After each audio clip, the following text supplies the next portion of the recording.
Welcome back, ladies and gentlemen, to another episode of Cougar Culture. I am once again your host, Dorian Alert, and I have two very special guests with me today. One of them you already know. He is a great broadcaster. He is absolutely awesome on the mic. I'm pleased to introduce Jish Sokolsky. What's going on, man? You know, man, I told you to bring up the introduction a few weeks ago, but I'm starting to feel a little bit too much love right now. I feel like you're getting a little clingy now, Dorian. I don't know how I feel about this. It's all right. You don't have to redo it this time, but I appreciate it as always. Thank you again for having me on. Of course. And we have another very special person with us today. We have our other broadcasting partner, Kevin Meehan, on with us today. What's going on, Kevin? Hey guys, happy to be here. And as far as hyping people up, hype me up as much as you want, Dorian. I love it, man. He's the mentor, the mastermind behind it all. I go through TV producer, Kean TV, broadcaster. There's a list. I'll come up with better introductions for you guys next time. I promise. Right. Dorian dropping the ball, not doing his research beforehand. Very uncharacteristic of you. Oh man. Just playing, of course. Of course. We have a jam-packed show for you all. We have a great interview / preview of the softball season that is coming up, approaching very fast. And we also have a great interview with Kean Athletics Student Athlete Advisory Committee. You don't want to miss out, but we're going to begin with our first segment, After the Whistle. This week, men's basketball went 1-1 in their matchups. They won against Rutgers Camden, and that game ended with a score of 78-75. Kean University went on to win. Jalen Jamison had a team high and a season high of 27 points, on top of Latrell West having 23 points and 6 rebounds. And J.D. Daniels provided 16 points and 6 rebounds as well. Then, unfortunately, they did lose against William Patterson, 84-76. That was a fun game to watch. Jish was on the call, and let's hear a little bit of one of the most exciting plays from that game. It was an ankle breaker by Jalen Jamison. 74-67 now. 3:27 to go. Got a man on the floor, Jalen Jamison. You are a monster. Jalen Jamison puts a man in his seat and has the entire Harwood Arena on their feet. Unbelievable move there from the point guard. Oh, I'd love to see that again. As we get this replay from another angle, Jalen Jamison, with no regard for human life out there, puts Brian Monahan on the floor. Fans were clamoring to see that replay again, and I don't blame them. I could watch that all day. Being in the crowd for that specific play was really fun. We all stood up, and the entire student section was hyped. Jish, what did you see? Hey, man, I was going to say, as soon as you said Jalen Jamison in the first game, I'm like, remember that name, because he is a bad man. 16 points in that loss to William Patterson, including that ankle breaker. I remember hearing the crowd just kept saying, let's run it back. We want to see it again. So everybody in the crowd starts doing a circular motion with their hands, signal to run it back. And yeah, that's going to be a highlight play that lives on forever. Absolutely. Bro, I'm telling you, it was insane. At first we didn't realize what happened. And then we looked back, we saw the replay, and honestly, we were all just hoping that the basket went in. Oh, man. Yeah, it was hanging up there. I was so scared for a second. I'm like, please drop. Oh, yeah. It was definitely a fun game. Unfortunately, they did lose, but they were able to avoid getting into the play-in tournament for the NJAC playoffs. the playoffs do start on Saturday. The first round is on Saturday, February 19th. That will feature the 7 seed versus the 10 seed and the 8 versus the 9. Kean won't play their first game until Tuesday, February 22nd in the quarterfinals, where they will be playing Rutgers Newark at Newark. The Kean will be on the road for that one. On the other side, sticking with basketball a little bit, women's basketball, they went 2-0 this week, and they were able to defeat Rutgers Camden and locked up the number 1 seed in the NJAC playoffs. So they will await their matchup.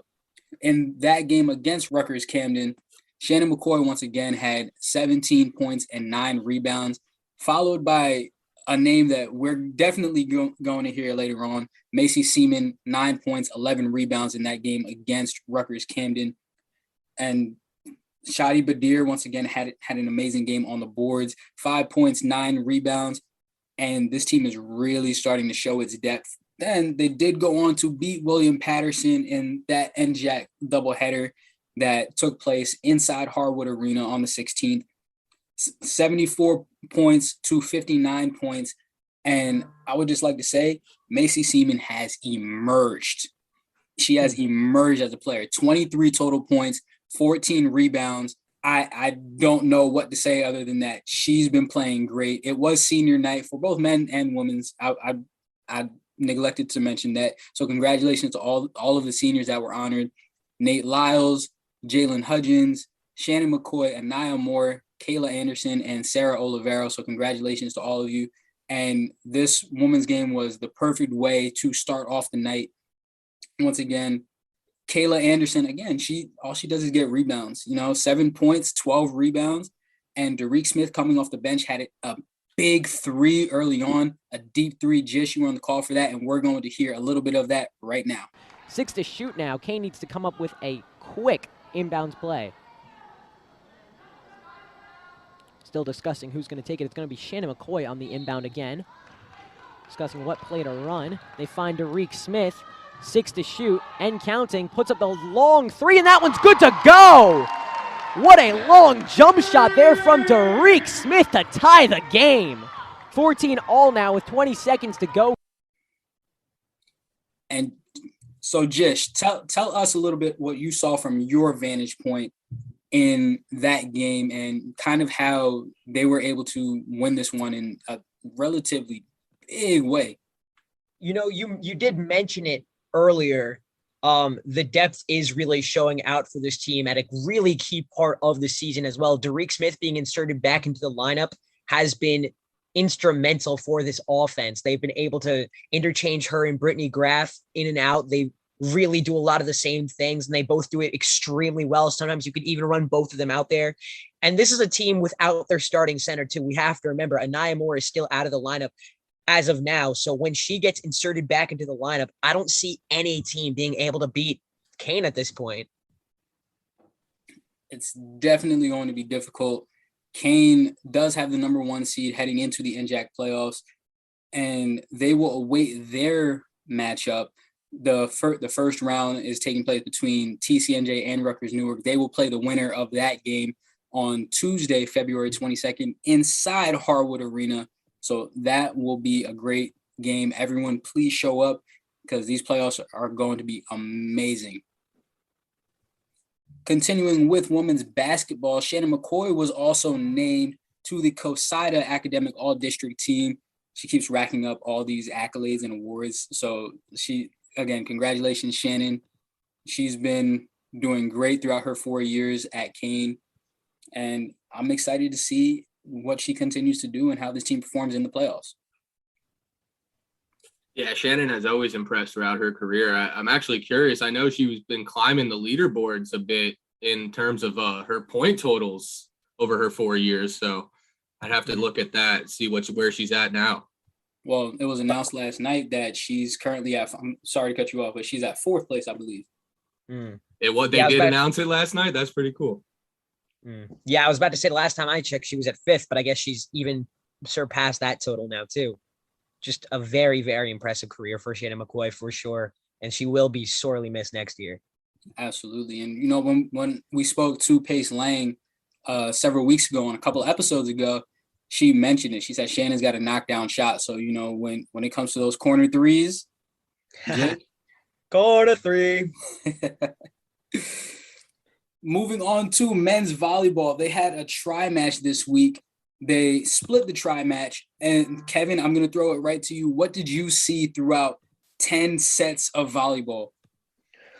Yeah, at least, Saturday was a long day. They've played Drew since then, which it was a nice, easy win for them. They swept them in 3 straight sets. But for Saturday, they played 2 matches that went 5 sets each, and it didn't disappoint. Juniata came in, and this was an exciting story from the start. Juniata's coach had just hit the 100-win mark, tied him for the most in program history for Juniata College. And so Kean was looking to play a bit of a spoiler in that first match. And they were up 2-1 with a chance to put it away in that 4th set. They just couldn't do it, and they ended up falling in the 5th set. But it was exciting. Some people to name for Kean, at least in that first set. Duncan Belke, of course, the senior with 18 kills. But Raheem Mullins, I know I called the game earlier this season, and I was in awe of this freshman. He has really impressed. He's top 15 in the conference in hitting percentage, and he's really coming out of the gates. He had 12 kills in that match against Juniata, which they couldn't pull out. Wow.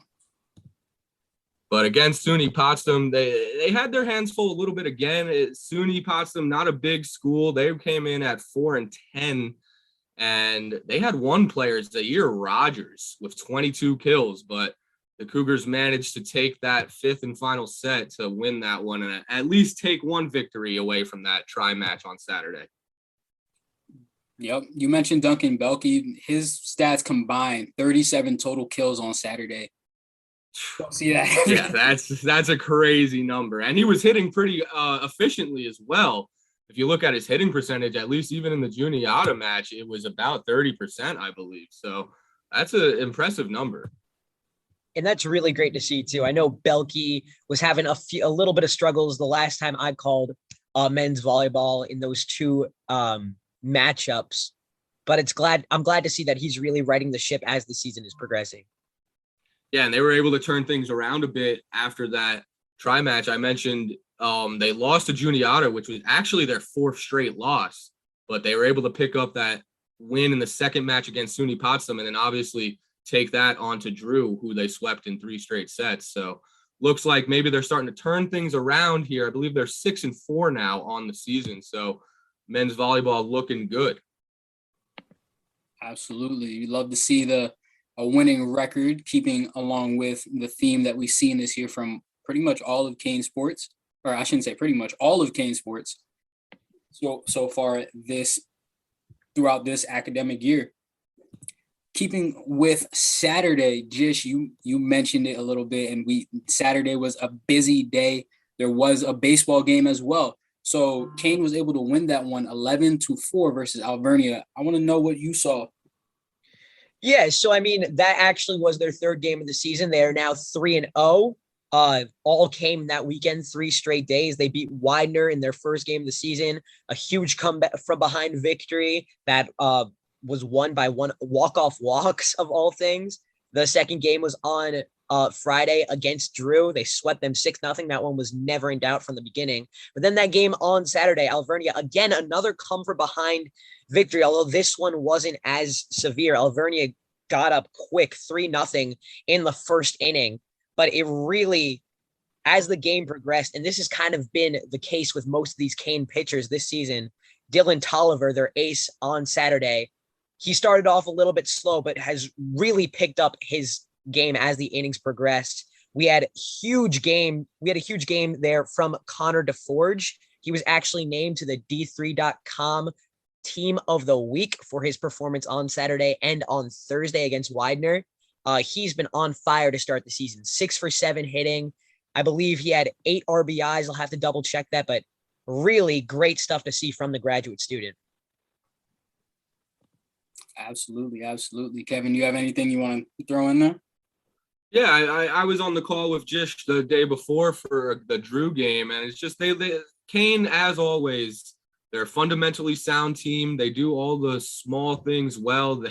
They play small ball, if you're familiar with that term, at least for baseball, where they're bunting, they're stealing bases, which is a thing of the past in modern day baseball. So they do a lot of cool things on the baseball field. So expect them to take this 3-0 start and really run with it. They are a phenomenally talented team. And I want to add on to that, you can't run that type of baseball unless you got the speed to back it up. Their top 3 hitters, freshman Kyle Adorno and Brett Hilsheimer, have had tremendous starts to their collegiate career. And of course, the third man in the order, Philip Malik, is of course a burner as well. When you get those 3 on base, you're almost guaranteeing 3 runs. Like, they have been on fire to start this season. There's no other way to put it. Absolutely. Hey, Kean baseball, again, we have a bunch of home games. We'll preview a couple of them. But again, they have a bunch of home games, and they'll be home until the beginning of March. So we have plenty of time to go and watch a game and see a little bit of what we're talking about. Weather's getting nicer. You're not going to want to miss it. Come on out. I saw on Twitter, someone said this is that like shorts weather. I want to show some calves or something. Like, you got to get the tan spring going. You got to get the tan going. Right. It's the fake spring. They're all going to deceive you. On Monday, it's going to be like 12 degrees again. Honestly, at this point, I wouldn't put it past it. Yeah, Mother Nature really has not been kind to us these past few weeks. We had a couple of preseason polls come out this week, softball being the first. Kean softball was ranked 3rd in the NJAC preseason poll, so I'm looking forward to seeing what they can do throughout the rest of the season. Rowan was ranked number 1 and received the most first place votes with six first place votes, and TCNJ was voted 2nd in the NJAC preseason poll, with the next most being 4. The second preseason poll that came out this week was women's lacrosse. TCNJ was able to top that list. Kean came in at 4th. Following TCNJ was Montclair State at the 2 spot, and voted number 3 again was Rowan. Like we said, we have a jam-packed show for you all, but now it's time to get to Cougar Quick Hits with softball head coach Margie Acker. Our next guest is entering her 23rd season as the softball head coach. I'm pleased to introduce head coach Margie Acker. How are you, coach? I'm great. How are you today? I'm doing well. So softball season is approaching, and we're going to hop right into some of these questions. And my first one really starts back in 2019. 2019 was the last time you had a full season. Walk me through kind of what 2020 ended up being like, because the team started off very hot, 9-1, and then the season was cut short. Yeah, it was kind of devastating, right? I mean, we set out to North Carolina, played some games, and all of a sudden, we thought we were shutting down for 2 weeks because that's what everybody thought at the time.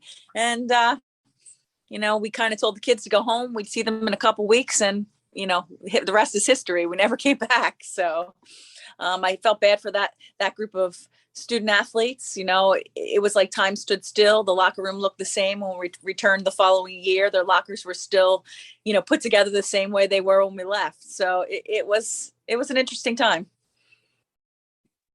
Absolutely. Now, you came back in 2021, as all Kean sports did, and played somewhat of a shortened season. Your season happened to be longer because of the sport that you do coach. So what was it like finally being able to have a season and come back? It was interesting because, we brought back the group of, I guess they were sophomores at the time, and they hadn't really competed in a Kean uniform. They got to play in 10 games. So, to them, they didn't really get to experience the entire season. And let's fast forward to the freshmen at that time. The freshmen had no idea that we brought in last year what a fall, like a true fall, would be like. We didn't do, all the normal things that we would normally do. So we get into the spring season, and it was difficult. It was like teaching them all over again how to be leaders, what the culture of the Kean softball program was. And to only play, a shortened season, yes, it was better than not playing at all, let me tell you. But it was interesting. We played no out of state opponents. We didn't travel, and I when you travel, you get that sense of camaraderie. You build different relationships when you spend a certain amount of time away with a group of people. So it was difficult to we felt like we were teaching them all over again what it was like to be part of this program. So Mm-hmm. And you did go on to compete in the NJAC tournament. The team played absolutely amazing, finishing the season with a 25-9 record. You mentioned some of those freshmen and sophomores that didn't necessarily have that experience, but how do you think that it kind of manifested itself into that successful of a season? We had some great seniors out there that did get to experience, what it was like, truly like. It was interesting during the year. We had a period of time when we first started conference play that we got shut down, because not really shut down, but we were limited players. We were out there thinking about, okay, who knows how to play shortstop? Who can play center? We were missing a lot of players because of COVID. So at one point I think we had 10 kids that were out. So we started off the conference season a little bit rough. But they managed to pull it together, and they fought to the end, and we got into the conference tournament, and we did what we normally do best. We play our best at that time of year, and we managed to get into the championship game, and it wasn't how we wanted it to end, but I was proud of them not giving up and battling through the adversity. So you mentioned you had a group of seniors that had playing experience, but it was a group of 8 seniors out of 22 total players. So almost about 40% of your team was seniors that had that kind of experience. Now that most of them have either gone on to graduate or they're not playing, what is it kind of like having some of those players that haven't gone through a full season? Essentially, you're bringing in a brand new team. Yeah, I mean, truth be told, we had one of our seniors last year. She did return for an extra season. So, we were pleasantly surprised, and I think she adds a tremendous element to our program and to the success of our team. So she's adding that extra dimension that we didn't think we had. We rely heavily on the couple kids that were remaining from, the original group, and they were freshmen when they got to experience a complete year. So we're relying on their leadership, but it's difficult because, again, we're trying to reestablish the culture of the program and what we're known best to do. And it's taken us some time, but I think they finally all understand and realize what it takes and what it's going to take to compete in this conference. And I feel pretty good about where we are at this moment. The freshmen, we have a great freshman class. We have a transfer that's fantastic. So I think with the group of them, I think it'll be okay. Taryn Diacomo is a name that a lot of people will know.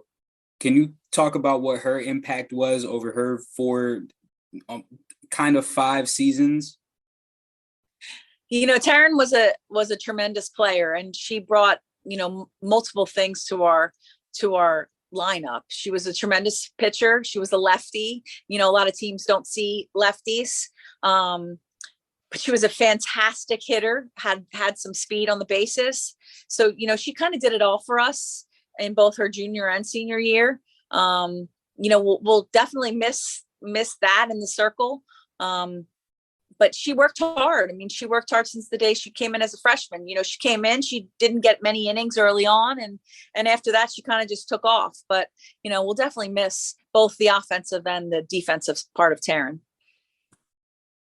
So without giving away necessarily too much, can you kind of go into what you think or who you think is on the roster that can kind of, I don't want to say replace, but pick up where Taryn will be missed? And on top of that, who are some players that we can look out for this season? We returned Heather Clevenger. She was our other pitcher last year. She's back. Bella Marino also, she got some innings. She pitched in the championship series against TCNJ. I think that was some valuable experience.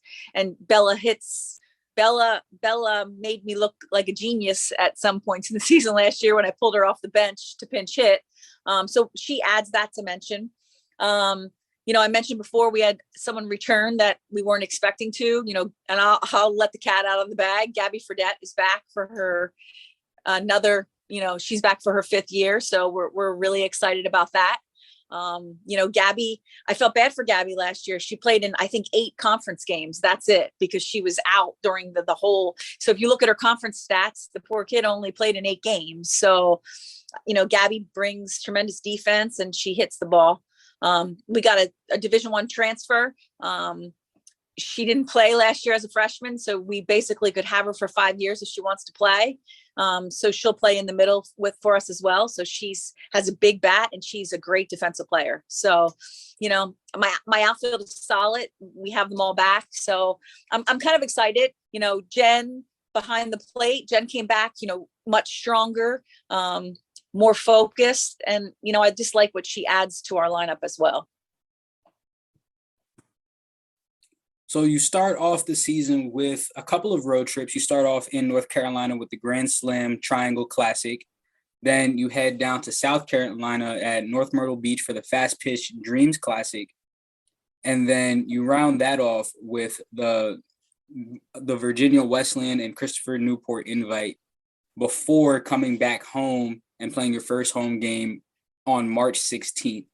What is, how is it? No. What is it like starting off the season on a road trip like that before playing any kind of home games? We implemented that tournament. I don't even know how many years back. I felt like, it's good competition. And obviously in our conference, we face very good competition. So I wanted to add some, out of conference opponents that I felt like could be very competitive for us. Obviously, scheduling home games here in February is kind of hit or miss because you don't know what kind of weather you're going to get.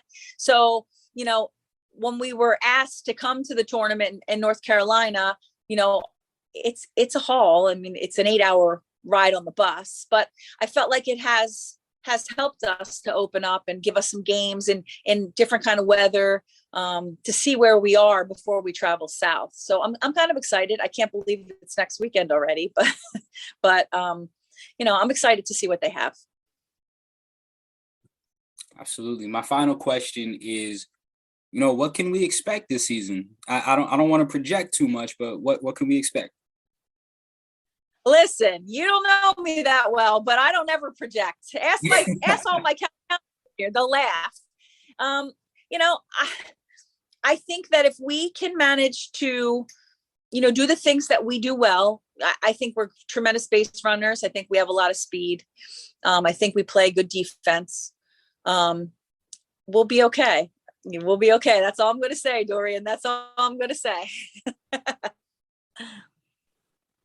And now it's time to go beyond the competition with Kean Athletics Student Athlete Advisory Committee, also known as SAAC.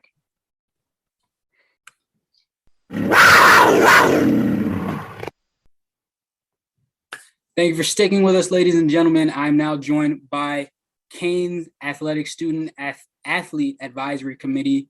We're joined by President Joe McNulty, Vice President Emily Bretschneider, Cougar Cup Coordinator Jenna Flemings, Communications Chair Shannon McCoy, and Campus Life Liaison Brianna Shaw. How are you doing this evening? Doing good. How are you? I'm good. Doing good. So I really just want to talk a little bit about what exactly SAAC is. So can one of you answer or give a short description of what SAAC is and what the goal is? Yeah, I can go ahead and give you a thing. So SAAC is short for Student Athlete Advisory Committee. It's basically a committee made up of student athletes. It's all throughout the NCAA here at Kean. Our objective is to basically give insight from the student's perspective to the upper administration of athletics to basically better the overall experience for the athletes. So for you as president, what is your specific role? And we'll go into everyone else as well. I guess the specific role would be to help lead the meetings, help communicate with everyone that's in SAAC, and then also just help generate ideas to come up with the plan, the goals that we want to accomplish for, our year's SAAC committee. And so, Emily, you as vice president, what would you say your role is specifically? I think it, honestly, just assisting whatever needs to be done. I feel like we all kind of piggyback off each other. If someone has an idea, we kind of just work to expand those ideas and support each other. No one really has a set role that only they can do. So I think we work as a good team. And I think, Shannon, your role kind of speaks for itself, communications chair. You most likely handle a lot of the media. Is that correct? Yeah, so basically my job is just social media. So we come together as a group or whatever, and we just whatever we want to get out to the public and the Kean community. It's my kind of job to voice over through our Instagram, on campus stuff, Twitter, all that fun stuff.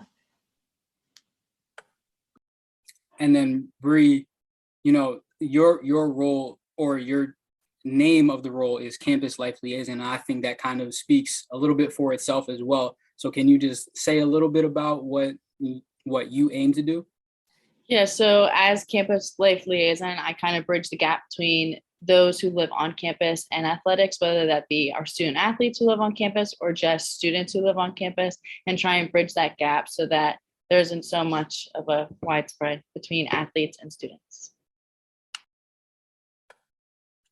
So coming back to Jenna, your role is titled Cougar Cup Coordinator.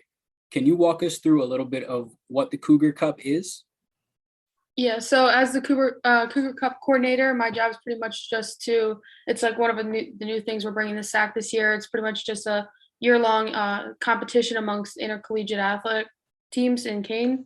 So pretty much what the cup is that we want to create a student athlete experience through friendly competition amongst the teams. We're looking to provide greatness in all areas of excellence, community, integrity, support, and education. So kind of the 5 core areas of a student athlete at Kean.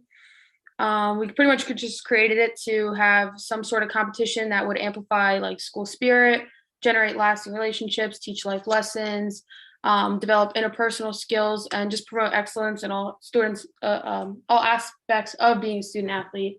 So we decided to kind of come up with a whole outline of what it is, the vision we created, and the criteria that you have to follow to be a part of this. So we're including like all the men's and women's sports teams here at Kean to help participate in this, and it's going to be like the first annual. So we're going to try and get the ball rolling this year and see if we can crown a winner at the end of the year.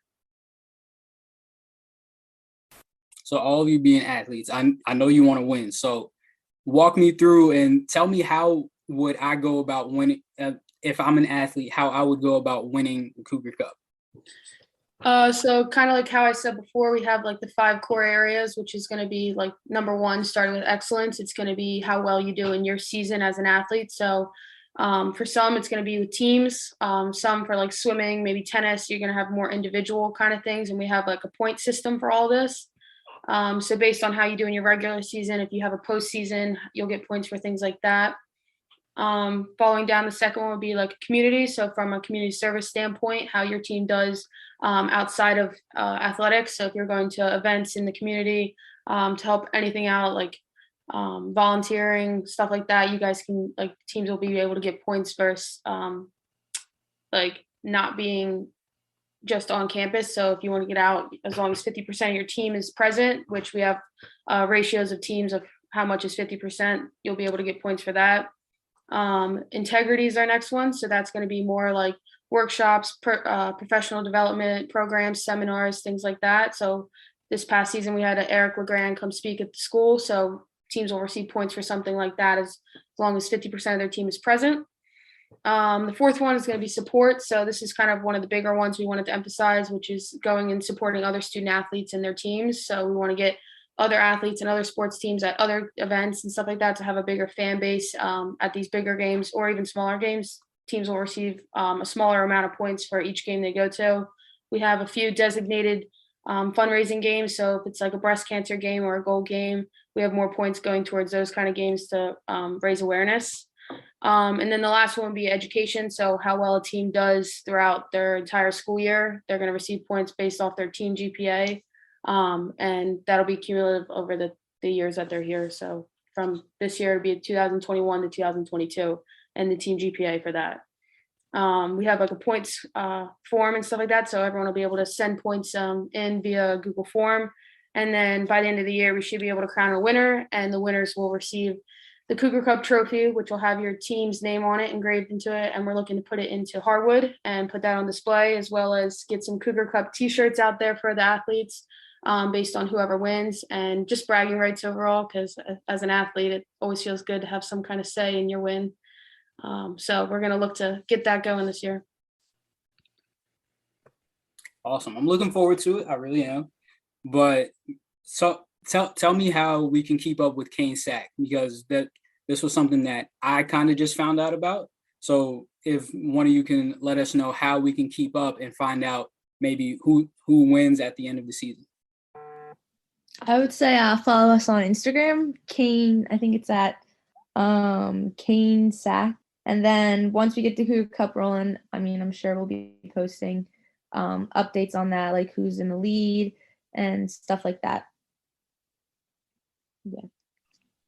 Kind of just to tag on to Shannon there, we're also looking to possibly get this at our athletic banquet at the end of the year. So when all the teams get together, we're going to try and have a big announcement of who the winner will be.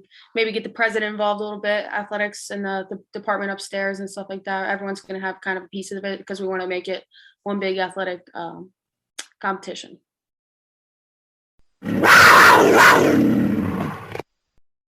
Those were two exciting interviews, guys, but now it's time to preview the week ahead.